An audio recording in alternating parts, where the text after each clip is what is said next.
Hello, great people of Nigeria. Welcome to the Leadership Clinic. Today, I will be speaking on how to recover after failing in leadership. 2019, I ran an election to be governor of Imo State. I pumped in resources, did my homework, I did the best I could, stretch. For 2 years, I was back and forth the entire state, working very hard to win. But election result came, I failed forward. When I failed forward, I returned back to Abuja. The critical thing that was in my mind was reinventing myself. And the truth of the matter is that every time something that looks like a failure shows up in front of you, as a leader, you must learn how to always focus on the bigger picture. The bigger picture is that there's room for reinvention.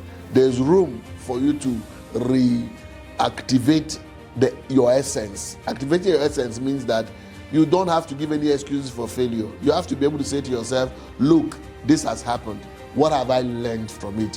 What do I literally need to sustain learning from this failure? And at the end of the day, you own the mistake. When you own the mistake, you actually do not give room for any excuses. You just accept responsibility. And the moment you accept responsibility, you reflect and reset.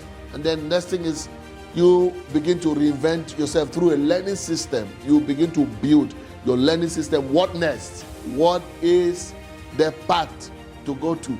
Then you return back with a vision, a clear vision of what the future is going to look like. And then you begin to use lesson learned from your failure to drive growth in your future. Leaders that have been able to make a big difference in our world today are leaders who failed many times. The history is filled with a lot of leaders who failed woefully, who failed in different areas of their lives. But guess what? They refused to give up. They refused to quit. What did they do? They reinvented themselves, and at the end of the day, some of them accomplished greatness. Today, the world is celebrating several of those leaders who actually made a difference. Abraham Lincoln was part of them. People like Nelson Mandela, part of them. I mean, leaders who are able to reshape things. Are you currently going through the shame of failing? I want you to step out of those types of moods that could lead to depression and begin to reinvent yourself. There's more inside of you that can never imagine. We need leaders who can step up their game and reinvent themselves so that they can rebuild society, rebuild this country, and then this country will be able to work like never before. And great people of Nigeria, it will interest you to know that if a man doesn't have a purpose waking up, sleeping becomes interesting.